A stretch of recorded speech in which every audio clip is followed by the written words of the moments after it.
राधे राधे आप सभी को। Good morning. स्वागत है आप सभी का। कहानी की दूसरी क्लास है। उपन्यास हमने समाप्त किया था 6 या 7 क्लासों में, आपने देखा होगा। और कहानी हम लोग कल शुरू किए थे। आज ये दूसरी क्लास है, तो हम लोग पहला पेज, ये सब दूसरा पेज भी देख चुके थे और तीसरा भी हमने देख ही लिया था। चौथा हम लोग लग रहा है कि नहीं देखे थे, या देख लिए थे इसे भी। हाँ, इसे भी देख लिए थे। चौथे को भी हम लोग देख लिए थे। इस घर उस घर मुक्ता के यहाँ छोड़े थे ना, तो ये हम देख लिए थे। हाँ, और एक मैंने बता दिया था कहानी, टीन के घेरे कृष्णा अग्निहोत्री का है ना, सोबती बता दिया था मैंने, तो हो जाता है। उसे आप लोग टीन के घेरे कृष्णा अग्निहोत्री ध्यान दीजिएगा, ठीक। टीन के घेरे कृष्णा अग्निहोत्री का है, वो तो बहुत चर्चित कहानी है उनकी। अग्निहोत्री का नहीं है, पता नहीं कैसे हो गया मिस्टेक, होता रहता है। चलिए आते हैं हम कहानी पे। पहले प्रश्न है आज की, चॉकलेट कहानी किसकी है? तो चॉकलेट से शुरुआत हो गई, उग्र जी की कहानी है। ध्रुव यात्रा किसकी कहानी है? तो ध्रुव यात्रा कहानी है जैनेन्द्र की।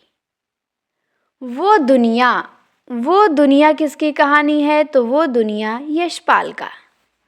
बैगन का पौधा अश्क का है। धरती अब भी घूम रही है, विष्णु प्रभाकर का है। धरती अब भी घूम रही है। फरिश्ता जो कहानी है वो भैरव प्रसाद गुप्त ने लिखा है। सुख और दुख का साथ, ये अमरकांत ने लिखा है। सुख और दुख का साथ। आज़ादी मुबारक लिखा है कमलेश्वर ने। किसने लिखा है? तो कमलेश्वर ने लिखा है। दलिया किसकी कहानी है? तो दलिया है बंग महिला का। दो सखिया कहानी प्रेमचंद का है। उसने कहा था गुलेरी का है। आकाशदीप जयशंकर प्रसाद की कहानी है। आकाशदीप कहानी आप लोग पढ़े ही होंगे, नेट में लगी हुई है। कलाकार का दंड जो है ये वृंदावन लाल वर्मा का है। और एक था कलाकार उपन्यास भी है किसी का, मैं पढ़ा चुकी हूँ, तो बता दीजिए किसका है। एक था कलाकार, और कलाकार का दंड तो वृंदावन लाल वर्मा का कहानी है। घोड़े की कहानी तो उग्र ने लिखा है। फोटोग्राफी लिखा है जैनेन्द्र ने। किसने? जैनेन्द्र ने। माही कहानी है मार्कंडे की। किसने लिखा है माही? तो माही कहानी मार्कंडे ने लिखा है। विदूषक किसने लिखा है? तो विदूषक जो कहानी है ये रामदरस मिश्र की है। विदूषक रामदरस मिश्र। माई का शोक गीत जो कहानी है ये दूधनाथ सिंह का है। माई का शोक गीत। गूंगा जहाज विवेकी राय का है। प्रेत मुक्ति संजीव का है। अकर्मक क्रिया सेवाराम यात्री ने लिखा है। अकर्मक क्रिया। हिंगवा घाट में पानी रे ये जो कहानी है लिखा है चंद्रकिशोर जायसवाल ने। हिंगवा घाट में पानी रे। मिस पाल कहानी है मोहन राकेश का। मिस पद्मा है प्रेमचंद का, और मिस पाल मोहन राकेश। नीली झील है कमलेश्वर का। सुरंग है दयानंद बटरोही का। सुरंग किसने लिखा है? दयानंद बटरोही ने। फिर बसंत आया जो कहानी है ये उषा प्रेमवदा की है। फिर बसंत आया उषा प्रेमवदा। एक नीच ट्रेजेडी जो है ये मृणाल पांडे की कहानी है। अंधे मोड़ से आगे राजी सेठ का है। कात्यायनी संवाद सूर्यबाला का है। मुंडेर पे सूरज, कात्यायनी संवाद, ये सब सूर्यबाला की कहानियां हैं। फिर है अम्मा कहानी है मेहरुनिशा परवेज का।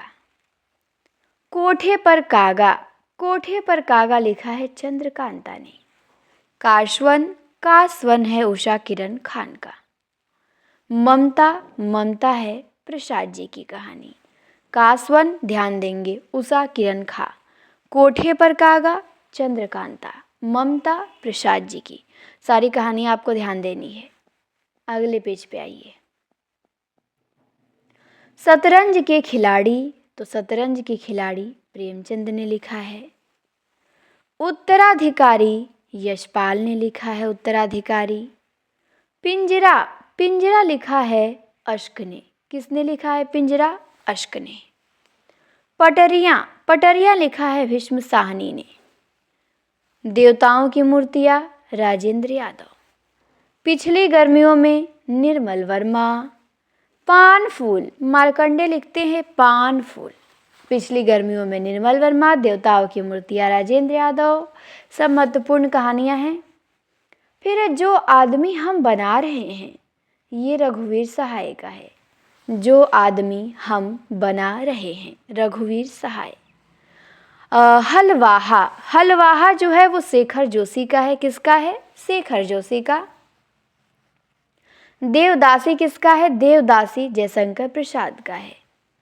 सोया हुआ शहर, सोया हुआ शहर चतुर्सेन शास्त्री का। फांसी किसकी कहानी है? तो फांसी कहानी जैनेन्द्र की है। अमर वल्लरी, अमर वल्लरी है अज्ञे की। किसकी कहानी है? अज्ञे की। कस्बे का आदमी, कस्बे का आदमी कमलेश्वर का कहानी है। भेड़िया किसका है? तो भेड़िया है शिव प्रसाद सिंह का। भेड़िया शिव प्रसाद सिंह। रगड़ खाती आत्माएं गोविंद मिश्र का है। रगड़ खाती आत्माएं गोविंद मिश्र। फिर है और अंत में प्रार्थना। और अंत में प्रार्थना कहानी लिखा है उदय प्रकाश ने। किसने लिखा है? उदय प्रकाश ने। अगली किताब, ये किसकी कहानी है? अगली किताब, तो अगली किताब जो कहानी है वो स्वयं प्रकाश का है। दुखिया दास कबीर चंद्र किशोर जायसवाल का है। अलग अलग अपरिचय, अलग अलग अपरिचय है रामधारी सिंह दिवाकर का। अलग अलग अपरिचय रामधारी सिंह दिवाकर। सवा सेर गेहूं प्रेमचंद ने लिखा है। सवा सेर गेहूं। बाप का हृदय, बाप का हृदय सुदर्शन ने लिखा है। फिर है उसकी माँ, उसकी माँ जो कहानी है ये उग्र का है। किसका है? उग्र का। डिप्टी कलेक्टर, डिप्टी कलेक्टर है अमरकांत का। फिर है आद्रा, आद्रा कहानी है मोहन राकेश का। आद्रा काव्य भी हमने पढ़ा था सियाराम सरल गुप्त का, और आद्रा कहानी भी है मोहन राकेश का। फिर है पापी पेट, तो पापी पेट मैंने कल बताया था शायद कि पापी पेट सुभद्रा कुमारी चौहान की कहानी है।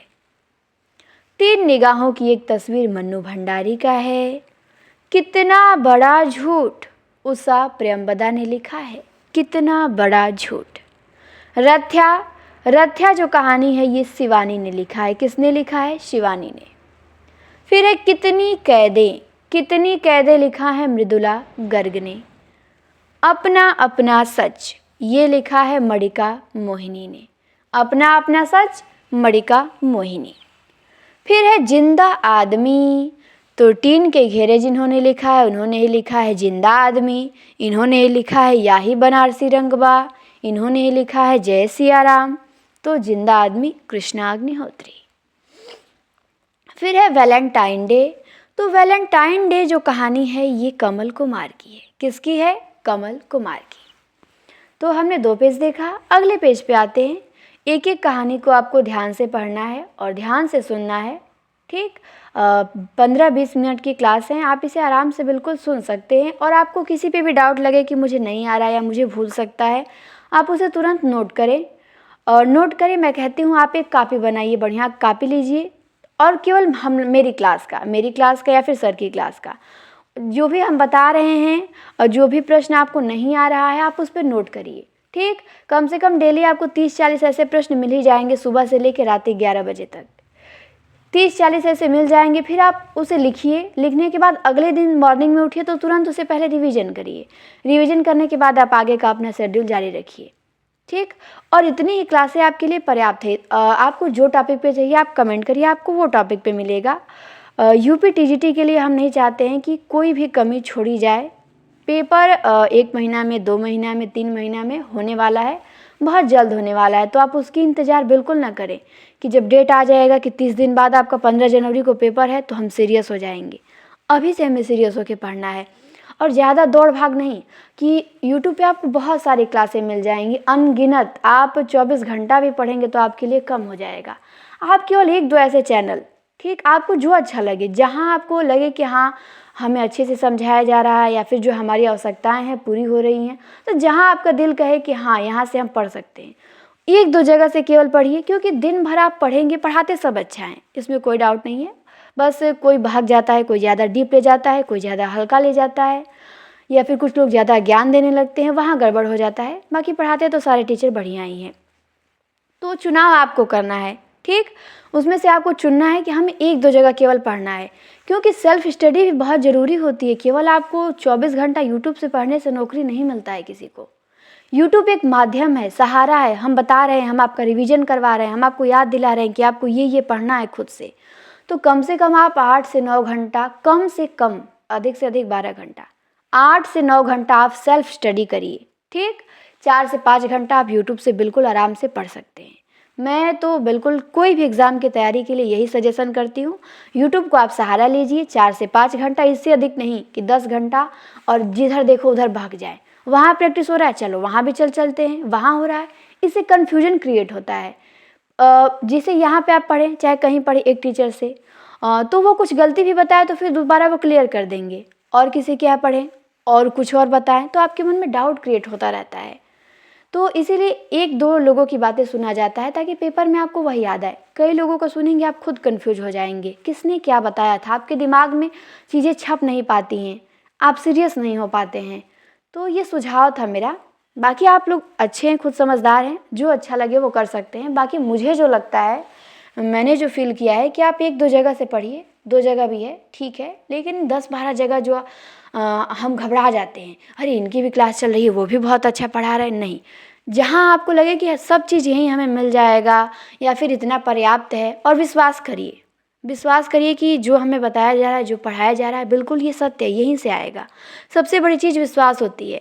अगर आप विश्वास करना सीख गए तो चीज़ें काफ़ी आसान हो जाती हैं आपके लिए।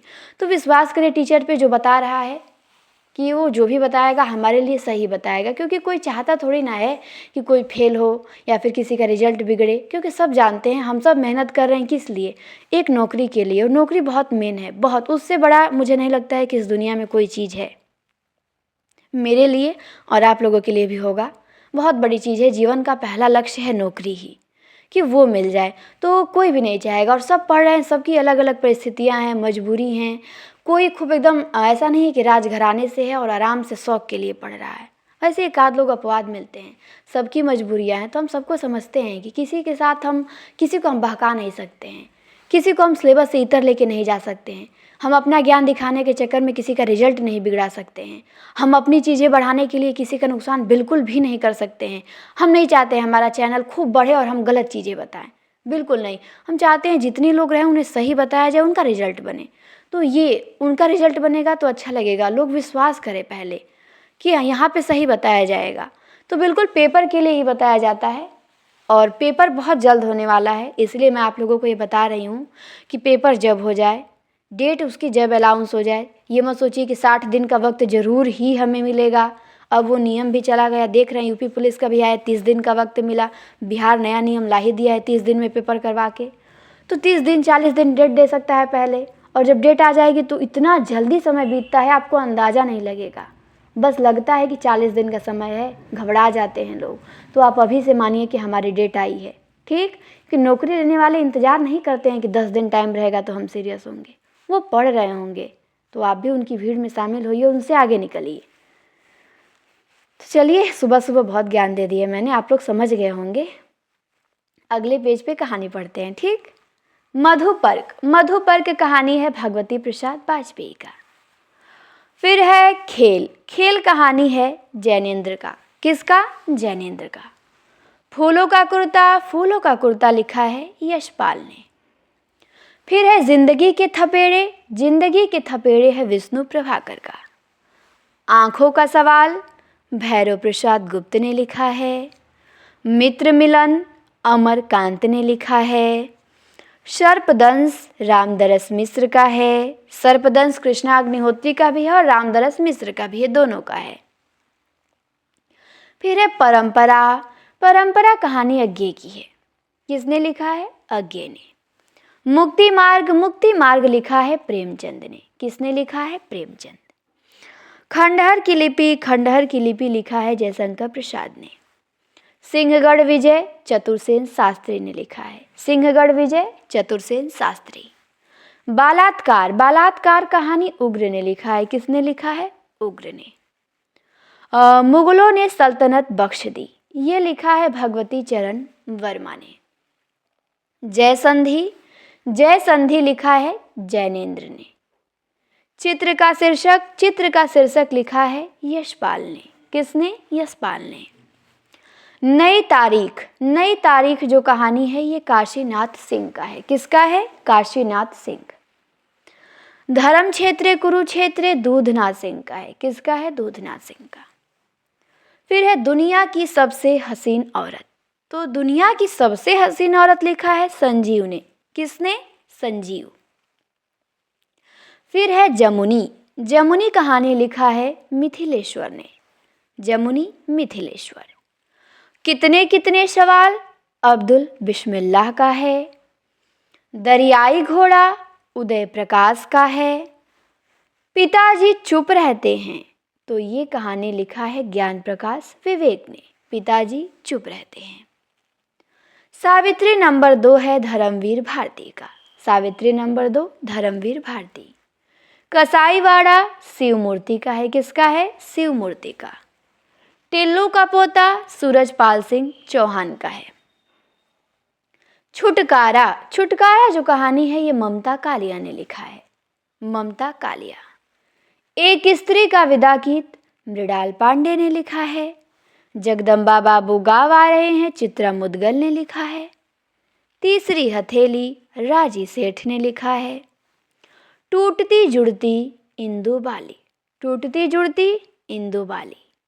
दहलीज पर न्यास चंद्रकांता ने लिखा है। दहलीज पर न्यास किसने लिखा है? चंद्रकांता।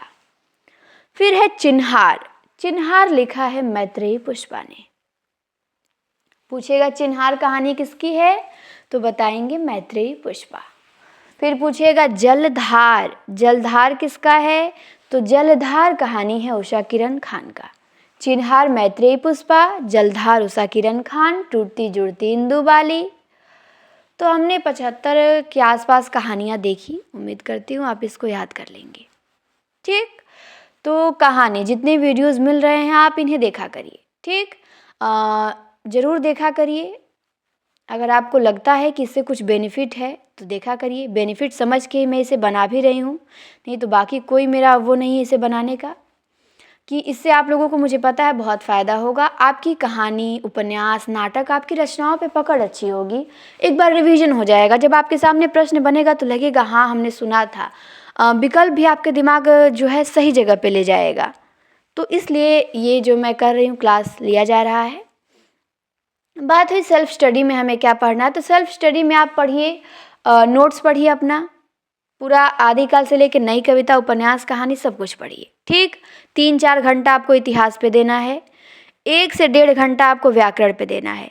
आधा घंटा आप प्रतिदिन वासुदेव नंदन पढ़िए और युद्ध की या फिर आदित्य व्याकरण की या फिर लुसेंट की व्याकरण आता है सामान्य हिंदी का, इसमें से कोई एक किताब अपने पास रखिए और उस किताब को एकदम फेंट मारिए, रट जाइए। 3 से 4 बार 5 बार जितना हो सके पेपर से पहले, आप उतने में से ही बहुत कुछ तैयार कर सकते हैं। और व्याकरण की सर क्लास भी लाने वाले हैं। सर की व्याकरण पे बहुत अच्छी पकड़ है, बहुत अच्छी समझ है उनकी।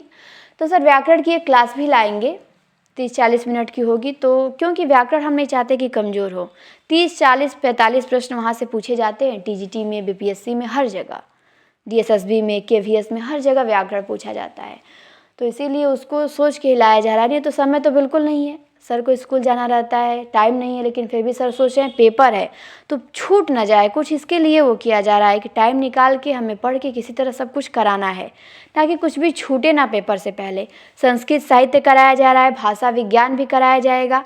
आपके दिमाग में पूरे टॉपिक रन करते रहने चाहिए। केवल एक टॉपिक के बल पे आप नौकरी नहीं ले सकते हैं। 125 प्रश्न आएंगे, आपको 125 प्रश्नों पे कमांड होना चाहिए पूरे सिलेबस पे। पूरे सिलेबस आपको पढ़ना है, ये नहीं कि केवल एक चीज़ पढ़ें हम। तो यही आपको पढ़ना है, व्याकरण, भाषा विज्ञान, संस्कृत साहित्य, संस्कृत व्याकरण है, रोज़ एक शब्द रूप धातु रूप पढ़िए और इतिहास अपना पढ़िए, व्याकरण की प्रैक्टिस करिए और यूथ पढ़ा करिए, यूथ की साहित्य की भी आती है प्रैक्टिस, वो पढ़िए और प्रतियोगिता साहित्य पढ़ सकते हैं, एजीपी पढ़ सकते हैं। तो ये सब चीज़ें कंपलसरी है आपको पढ़ना। 8-10 घंटा आप अपने आप को वक्त दीजिए। 3-4 महीने की बात है, 3-4 महीने बाद फिर आपको कोई नहीं कहेगा पढ़िए, फिर आपको आराम से जाना होगा स्कूल, 5-6 घंटे की ड्यूटी करनी होगी, घर आना होगा, हर महीने 80,000 तनख्वाह आपकी आ जाएगी, बिल्कुल आराम से।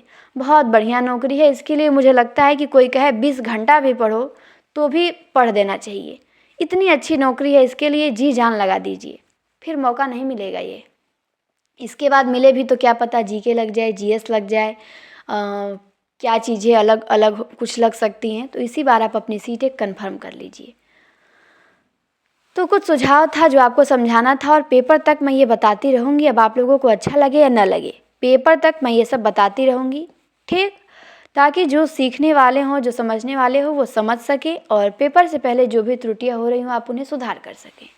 तो पेपर तक हमारा ये चलता रहेगा। आप हमारे साथ जुड़े रहें और भी लोगों के यहाँ क्लास को शेयर करें, अधिक लोग जुड़ें, अच्छा लगता है। बाकी क्लास कैसी लगी कमेंट में कोई सुझाव हो या अच्छा लगा हो तो बता सकते हैं। फिर मिलेंगे हम आपसे अगली क्लास में। अब इस क्लास को यहीं पे बंद करते हैं। आपका दिन अच्छा जाए, दिन भर बहुत अच्छे से पढ़िए लिखिए, समय नुकसान बिल्कुल ना करिए, बढ़िया से सब क्लासें करिए, बढ़िया से सेल्फ स्टडी करिए। हम मिलते हैं अगली क्लास में।